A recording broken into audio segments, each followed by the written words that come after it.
DIS की ओर से वीरांगनाओं पर चल रही इस सीरीज में आप सभी का स्वागत है। आज के इस एपिसोड में हम चर्चा करेंगे उस शख्सियत की जिसने गांधी जी को अपना मेंटर मानते हुए श्रमिक वर्ग की समस्याओं का निवारण किया, जिनका नाम है अनसुया बेन। वर्ष 1885 के नवंबर माह की 11वीं तारीख को अहमदाबाद में जन्मी अनसुया साराभाई आधुनिक भारत के इतिहास में हुए श्रमिक आंदोलनों से जुड़ा हुआ आज भी एक जाना माना नाम है।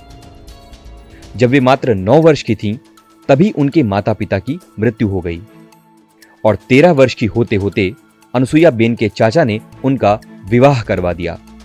चूंकि यह विवाह अनसुया बेन की इच्छा के विरुद्ध था, इसलिए कुछ ही साल के अंदर उन्होंने अपने पति से तलाक ले लिया और फिर वापस अपने परिवार में आ गईं।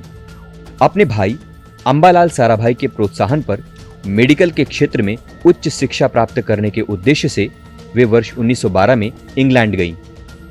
लेकिन उनके जीवन में सबसे महत्वपूर्ण क्षण तब आया जब उन्होंने लंदन स्कूल ऑफ इकोनॉमिक्स में प्रवेश किया, जहां उन्हें फेबियन समाज से रूबरू होने का मौका मिला।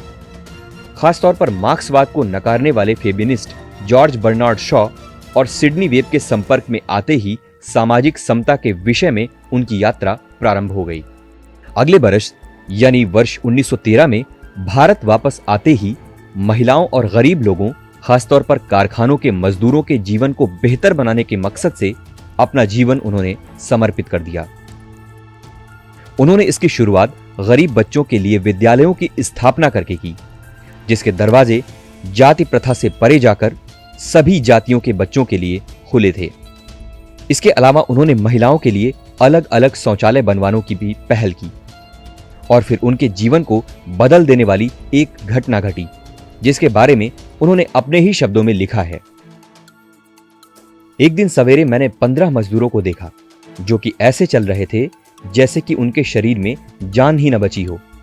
जब मैंने उनसे पूछा कि उनके साथ क्या हुआ, तब उन्होंने बताया कि हमने अभी अभी 36 घंटे की शिफ्ट खत्म की है।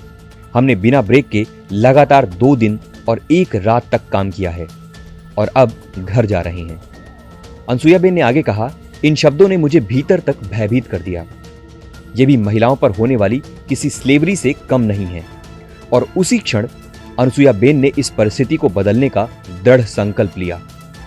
1914 में जब अहमदाबाद महामारी की त्रासदी से जूझ रहा था, तब वहां के मिल वर्कर्स यानी कारखानों में काम करने वाले मजदूरों की स्थिति और खराब होती गई और वे अपनी समस्या लेकर अनसुया बेन के पास पहुंचने लगे।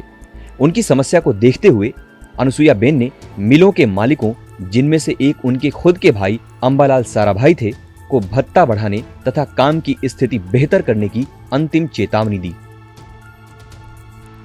उनके ऐसा करने के पश्चात मिल के मालिकों ने महामारी से निपटने के लिए मजदूरों को बोनस देना शुरू किया।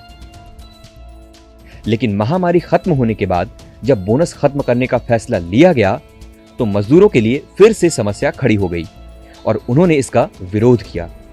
ऐसा इसलिए क्योंकि प्रथम विश्व युद्ध के बाद अब महंगाई भी काफी बढ़ चुकी थी, जिसमें से बोनस के छिन जाने के बाद अब उनके पास वेतन बस नाम का ही बचा था, जिससे जीवन यापन बहुत ही मुश्किल हो चुका था।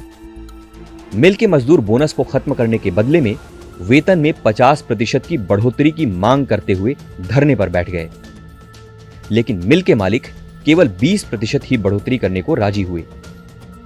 वर्ष 1918 के फरवरी महीने में दोनों पक्षों के बीच टकराव की स्थिति आ पहुंची, जिसका निवारण करने के लिए अनसुया बेन और उनके भाई अंबालाल साराभाई ने गांधी जी को अहमदाबाद आमंत्रित किया।